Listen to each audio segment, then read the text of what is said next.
नमस्कार, आप देख रहे हैं खबर दोपहर और मैं हूं आपके साथ विभा उपाध्याय। सबसे पहले खबर गया के अथरी से, जहां पर खीरी गांव से 10 मार्च से लापता 2 बच्चियों के शव को बरामद किया गया है। बच्चियों का शव कुएं से बरामद हुआ है। बताया जा रहा है कि दोनों बच्चियां 10 मार्च को घर से कुछ ही दूरी पर घास काटने के लिए निकली थी और लापता हो गई। वहीं परिजनों ने दोनों बच्चियों के अपहरण का मामला भी थाने में दर्ज कराया था। आशंका ये जाहिर की जा रही है कि दोनों की हत्या कर शव को कुएं में फेंका गया। घटना की सूचना मिलते ही पुलिस मौके पर पहुंची और अब शव को पोस्टमार्टम के लिए भेजा गया है। इस पूरे मामले की जांच में पुलिस जुट चुकी है।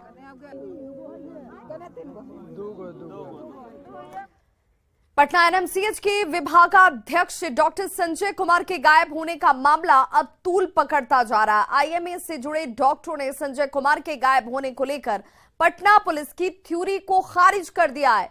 डॉक्टरों ने संजय कुमार के सकुशल वापसी को लेकर विरोध मार्च निकाला। कहा कि वैसे कैसे भी डॉक्टर संजय कुमार की सही सलामत वापसी वो चाहते हैं। इस खबर पर ज्यादा जानकारी दे रहे हैं न्यूज 18 संवाददाता संजय कुमार। एनएमसीएच के head of the department doctor Sanjay Kumar पिछले 1 मार्च से ही रहस्यमय ढंग से लापता हैं और इस मामले को लेकर आईएमए ने सरकार और पुलिस प्रशासन को अल्टीमेटम दिया था, लेकिन आज तक डॉक्टर की बरामदगी नहीं हो सकी।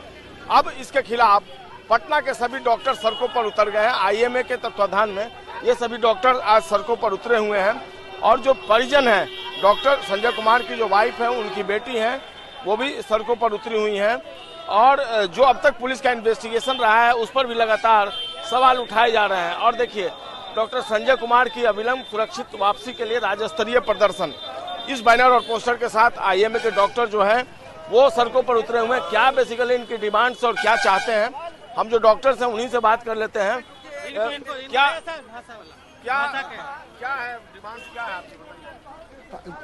एकमात्र ये है कि वो डॉक्टर संजय की तुरंत वापसी हो। जो परिजन है हम उनसे भी बात कर लेते हैं।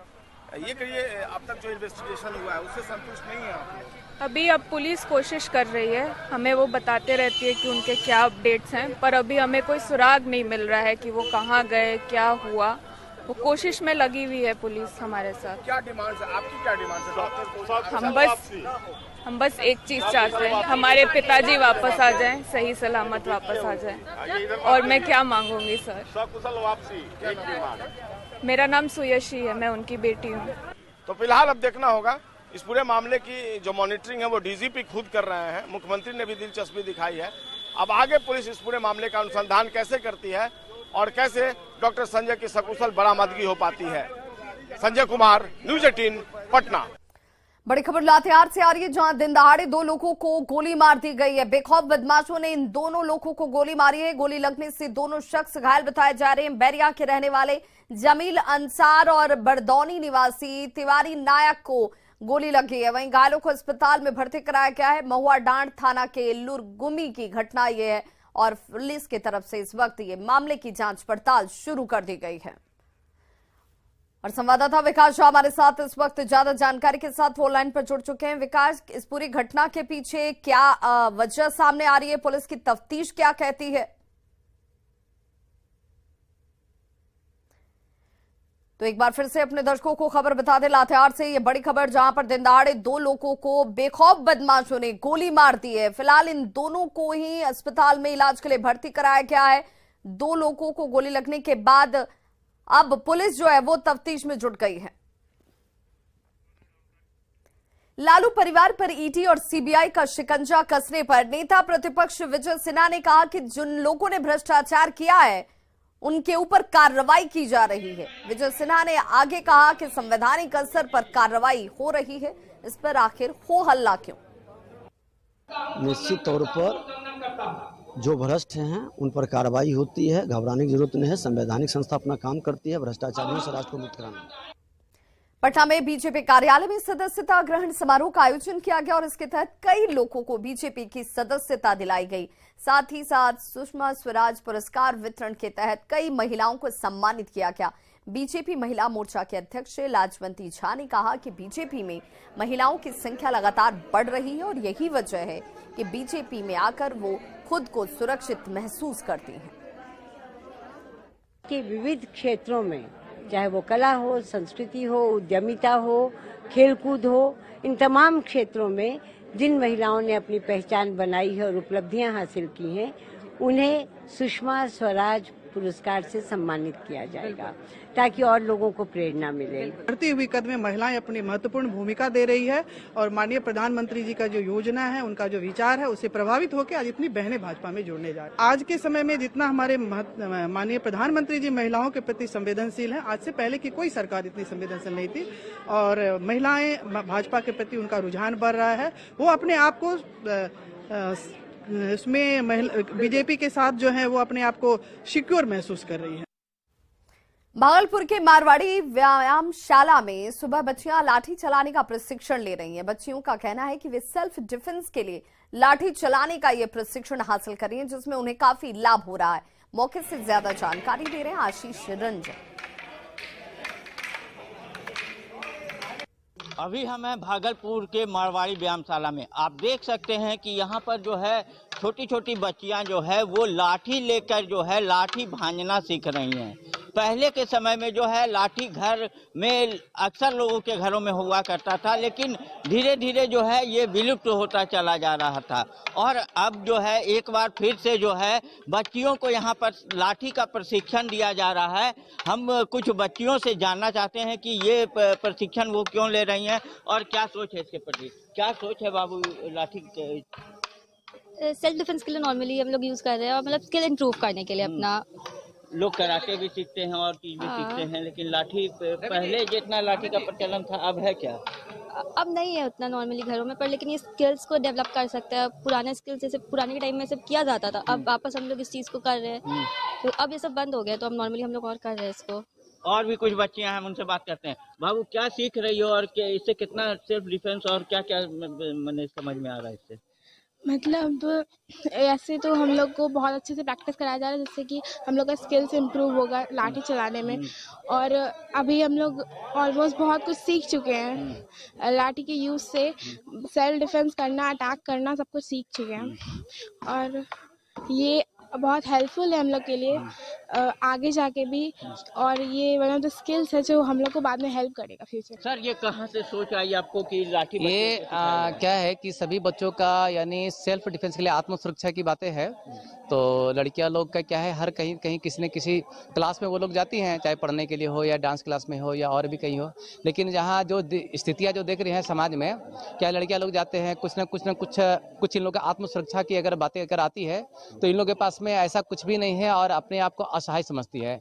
लेकिन क्या है कि अपने पास में सब कुछ होते हुए असहाय क्यों रहेगी? लेकिन इसलिए क्या है, इन लोगों को भी दंड युद्ध का एक प्रशिक्षण दिया जा रहा है ताकि ये लोग दंड युद्ध के माध्यम से प्रशिक्षण पाले, तो कहीं भी किसी भी प्रकार में अगर आपत्ति विपत्ति आए तो सेल्फ डिफेंस के लिए, आत्म सुरक्षा के लिए ये लोग सभी अपने खुद ही संयम रहे और उस अनुसार अपना ये लोग जहां हो सकता है। एक कराटे और कई विधा भी छात्राएं सीख रही हैं और कई क्षेत्रों में जो है छात्राएं आगे बढ़ रही हैं, लेकिन अब जो है ये लाठी चलाने में भी पीछे नहीं रहेंगी और उसका प्रशिक्षण ये जी तोड़ मेहनत के साथ यहाँ पर कर रही हैं। आशीष रंजन, न्यूज 18 भागलपुर। बक्सर में कृषि विज्ञान केंद्र किसानों को नई तकनीक से खाद बनाकर बेहतर उत्पादन करने की सीख दे रहा है, जिससे ये किसान भी काफी उत्साहित हैं और भारी संख्या में किसान जो है कृषि विज्ञान केंद्र पहुंचकर वैज्ञानिकों से खास खाद बनाने की तकनीक को समझ रहे हैं। मौके का जायजा लिया हमारे सहयोगी पुष्पराज ने। अब किसान प्राकृतिक खेती से कैसे जुड़ करके अपने उत्पादन को बढ़ा सकते हैं, इसको लेकर के जो वैज्ञानिक हैं, कृषि वैज्ञानिक लगातार शोध कर रहे हैं। और आप देख सकते हैं कि बक्सर के कृषि विज्ञान केंद्र में जो ये लगाया गया है मॉडल, आज किसानों को देखने के लिए जीवामृत है। इससे द्वारा बताया जा रहा है कि किस तरह से गोबर, गोमूत्र, चूना, गुड़ के सहारे हम लोग बना सकते हैं। जो खाद होता है उसे बनाया जा सकता है। आप एक यहाँ बोर्ड और लगा है, धन जीवामृत है, इसमें ही बताया जा रहा है कि किस तरह से आप यहाँ पर जो खाद होता है उसे बना सकते हैं। हम बात करेंगे इस विज्ञान केंद्र के वैज्ञानिक हैं, इनसे बात करेंगे। सर ये बताया जाए कि किस तरह से अब जो किसान है वो अपने खेतों में जो पैदावार है उसे बढ़ा सकते हैं, उसके लिए क्या प्रयास की जा रही है वैज्ञानिक? देखिए, सरकार का हमेशा प्रयास है कि नए नए चीजें किसानों के बीच में ले कर जाएं और सबसे बड़ा है कि जो रासायनिक रासायनिक खेती कर रहे हैं, तो रासायनिक खादी के दुष्परिणाम भी कृषि पे दिखाई दे रहे हैं कि मिट्टी की उर्वरा शक्ति छीन हो रही है, मनुष्यों में तरह तरह की बीमारियां हो रही है, पर्यावरण में असंतुलन पैदा हो रहा है। तो उसको देखते हुए सरकार ने बढ़ावा दिया है कि कैसे किसान भाइयों को जागरूक किया जाए कि प्राकृतिक खेती को अपनाएं। तो यहाँ पे कृषि विज्ञान केंद्र में प्राकृतिक खेती का एक डिमॉन्स्ट्रेशन ब्लॉक बनाया हुआ है और यहाँ पे उसके में जो प्रयोग होने वाले इनपुट होते हैं, जिसको उपादान हम कह सकते हैं, वो यहाँ पे हम लोग सीधे किसान को प्रशिक्षण देते हैं और यहाँ पे तैयार कराते हैं। जैसे बीज उपचार करना है तो किसान को रासायनिक पे न जाकर के बीजामृत तैयार कर सकता है। तो बीजामृत के लिए गाय का गोबर हो गया, गौमूत्र हो गया, चूना हो गया, इसको मिलाकर के बीजामृत तैयार करते हैं। खेत में है कि तरल खाद देना है तो उसके लिए जीवामृत तैयार कर सकते हैं, 15 दिन के अंतराल पे, 1 महीने के अंतराल पे दे सकते हैं। जैसे सूखी खाद देना है तो उसके लिए घन जीवामृत तैयार कर सकते हैं और कीटनाशक है तो नीम के द्वारा नीमास्त्र को तैयार करके किसान दे सकते। तो इसको देने से क्या होगा कि मिट्टी की उर्वरा शक्ति में विकास होगा और मिट्टी में जो जीवांश पदार्थ होते हैं उसकी मात्रा में बढ़ जाएगी और प्रकृति में जो जीवाणु हैं उन्हीं के द्वारा प्रकृति पूरी तरह से समझिए कि पोषक तत्वों का निर्माण करती रहती है। तो जीवाणु की संख्या जितना ही ज्यादा मिट्टी में होगी, केंचुओं की संख्या जितनी ज्यादा बढ़ जाएगी, उतना ही ज्यादा फायदेमंद होगा और किसानों को उत्पादन में लाभ मिलेगा। तो सर क्या माना जाए कि जिस तरह से जो आप वैज्ञानिक है, कृषि वैज्ञानिक हैं और किसान यूरिया के लिए इस बार मारामारी करते हैं, किसानों को यूरिया अधिक दामों पर लेना पड़ता है, तो क्या किसान भाई अगर इन तमाम जो आप यहाँ स्टॉल लगाए हैं इसको अपनाएं तो क्या इसे खाद बना करके अपनी खेती कर सकते हैं? जी, आपका प्रश्न बहुत ही अच्छा है कि यूरिया के लिए देखिए बहुत सारे किसान भाइयों को नहीं जानकारी है कितनी मात्रा में हमको खाद देने की जरूरत है, कितनी मात्रा में यूरिया देने की जरूरत है। अब पौधा है, पौधे की अवस्थाएं अलग अलग, छोटी अवस्था है, बड़ी अवस्था है। किसान एक ही बार में जाकर के पौधा छोटा रहता है तो ज्यादा मात्रा में देते हैं तो पौधे को नुकसान भी होता है। तो यूरिया की मात्रा को कम प्रयोग करें और अगर उनके पास एक गाय रख लेते हैं तो उस गाय से ही हम लोग तकनीकी रूप से यहाँ पे ट्रेनिंग दे देंगे। किसान जब भी आए यहाँ पे प्रशिक्षण सीधे ले सकते हैं और जो हम उत्पाद बनाते हैं उस उत्पाद को भी किसान यहाँ से ले आ सकते हैं। तो उसका देसी स्टाइल से आप खाद बना सकते हैं और अपने उत्पादन को बढ़ा सकते हैं। पुष्पराज, न्यूज़ 18 बक्सर। बड़ी खबर आरा से आ रही है जहां पर तीसरी कक्षा की छात्रा के साथ बर्बरता की गई है। आरोपियों ने गर्म आयरन से इस छात्रा को दागा है, चेहरे पर केरोसिन डालकर जलाया गया है। पटना में इलाज के दौरान छात्रा की मौत हो चुकी है। तियर थाना के तियर गांव की घटना, नाराज लोगों ने तियर थाने का घेराव कर दिया। वहीं दारोगा पर आरोपियों से मिली भगत का आरोप भी लगाया जा रहा है, जिसे लेकर ग्रामीणों की तरफ से नाराजगी जाहिर की जा रही है। और संवाददाता हिमांशु हमारे साथ इस वक्त फोन लाइन पर जुड़ चुके हैं। हिमांशु, जिन लोगों के ऊपर आरोप है उनकी गिरफ्तारी आखिर अब तक क्यों नहीं? जी बिल्कुल, देखिए ये घटना 5 मार्च की है जब इस तरीके से तीसरी कक्षा की छात्रा के साथ बर्बरतापूर्ण हरकत की गई और उसके बाद जो आरोपी है उन पे आरोप है कि उनको स्थानीय पुलिस जो है, तियर थाने की पुलिस जो है उसने पैसे लेकर छोड़ दिया और उन्हें भगा दिया वहां से। लेकिन आज जब तकरीबन 6 दिनों के बाद उस जो बच्ची है उसकी पटना में पीएमसीएच में इलाज के दौरान मौत हो गई है, इसके बाद से ही आक्रोशित लोग जो है उन्होंने तियर थाने का घेराव कर दिया है और जो आरोपी दारोगा है जिनका नाम जगदम्बा सिंह बताया जा रहा है उन पे कार्रवाई करने और जो आरोपी है उनको जल्द से जल्द गिरफ्तार करने की मांग को लेकर लोग जो है वो हंगामा प्रदर्शन। आरोपी क्या इसी गांव से ताल्लुक रखते हैं और इस घटना के पीछे की वजह क्या सामने आ रही है? इस तरह का जघन्य अपराध क्यों किया गया?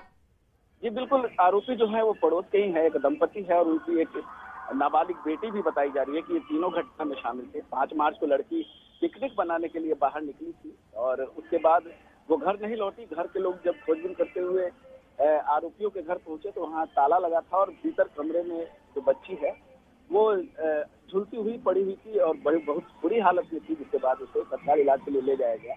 फिर उस समय आरोपी जो थे वो उसी गाँव में मौजूद थे जिन्होंने बच्ची का इलाज कराने की भी बात कही और खुद को निर्दोष बताया। लेकिन बाद में पुलिस जब मौके पर पहुंची घटना की सूचना मिलने के बाद तो उन्होंने पैसे लेकर उन आरोपियों को भगा दिया और 5 मार्च के बाद से ही जो दंपति और उनकी बेटी जो आरोपी हैं, 3 आरोपी, वो अभी तक फरार हैं। जिनकी गिरफ्तारी की मांग और जो दारोगा हैं उन पर कार्रवाई की मांग को आज जब लोगों ने थाने का घेराव किया है तो किस तरह की कार्रवाई की बात कही जा रही है? जी देखिए, मौके पर जगदीशपुर डीएसपी, चूंकि तियर थाने की ये वारदात है तो तियर थाना जो क्षेत्र है वो जगदीशपुर अनुमंडल के अंतर्गत आता है। तो जगदीशपुर डीएसपी पहुंचे हैं, मौके पर नाराज लोगों को समझा बुझा भी रहे हैं, लेकिन अभी भी जो लोग हैं वो आक्रोशित है और थाना छोड़ने का नाम नहीं ले रहे हैं। पास की सड़क को भी आगजनी कर इंतजाम किया है।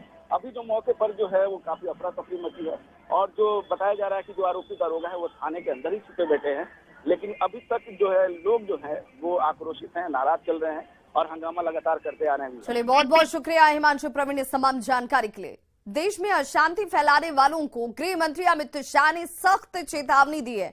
गृह मंत्री ने कहा कि देश के किसी भी हिस्से में आतंकवादी और देश विरोधी गतिविधियों से सख्ती से निपटा जाएगा।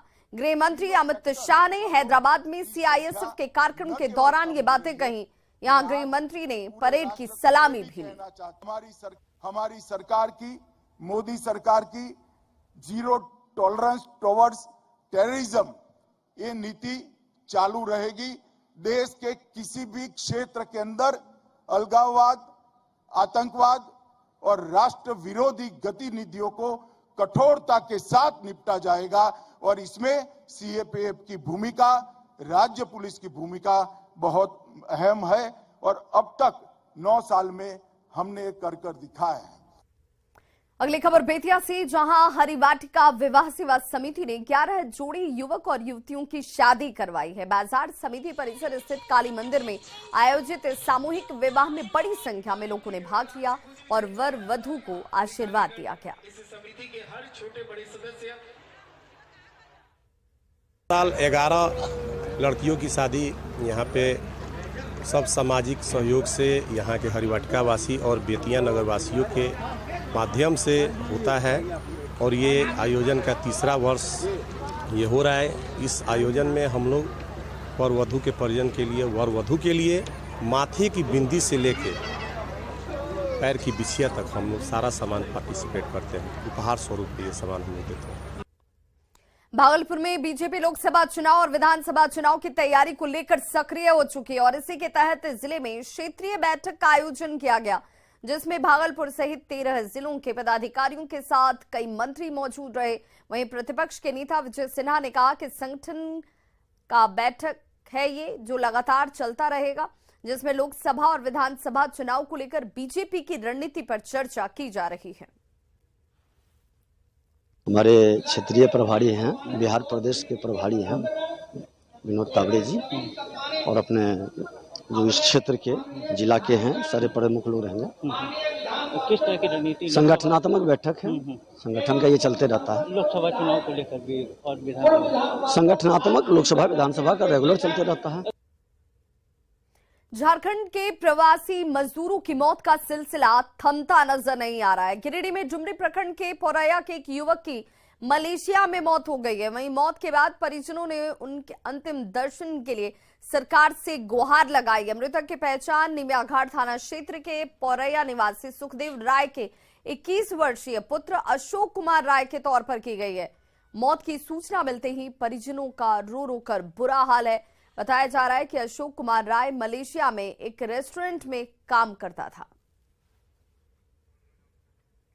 राजधानी रांची समेत पूरे झारखंड में नशे का इस्तेमाल बढ़ रहा है, जिससे युवा न सिर्फ अपराध के दलदल में फंस रहे हैं बल्कि अपना भविष्य खराब कर रहे हैं। नशे के मामलों की मॉनिटरिंग में जुटी झारखंड सीआईडी की माने तो झारखंड में ब्राउन शुगर और नशीली दवाइयों की खपत वर्तमान में बढ़ गई है। नशे के तौर पर इस्तेमाल किए जाने वाले पदार्थों का यहां पर सीधे तौर पर इस्तेमाल होता हुआ नजर आ रहा है। तस्कर जो है बाहरी राज्यों से दवाओं को मंगवा रहे हैं और हिमाचल प्रदेश का नाम भी सामने आ रहा है, जिसमें रांची के सुखदेव नगर, पंडरा और रातू इलाके से ऐसी दवाओं की बड़ी खेप पकड़ी गई। वहीं अफीम की खेती रोकने को लेकर भी सीआईडी बेहद गंभीर है। इसके साथ ही नशे के हॉट स्पॉट को चिन्हित कर उस पर कार्रवाई करने का निर्देश भी पुलिस मुख्यालय की ओर से दिया गया है। शहरी क्षेत्र में डेफिनेटली नॉर्मल जो बीमारी के लिए ड्रग्स आती है तो उसका गलत कंजम्पशन हो जाता है, जिस पे एडिक्टिव नेचर्स रहता है। ख़ास तौर पर कॉफ सिरप और उसको नाइट्रो टैबलेट, उसके माध्यम से जो एडिक्शन है उस पे थोड़ा सा बढ़ रही है। और अदरवाइज ब्राउन शुगर जो ओपिएट्स के वैरायटी है, जो पोस्ता से जो ब्राउन शुगर वगैरह बनता है, तो उसका भी ये हो रहा है। तो इस बुलेटिन में बस इतना ही, लेकिन न्यूज़ 18 बिहार झारखंड पर खबरों का सिलसिला लगातार जारी है।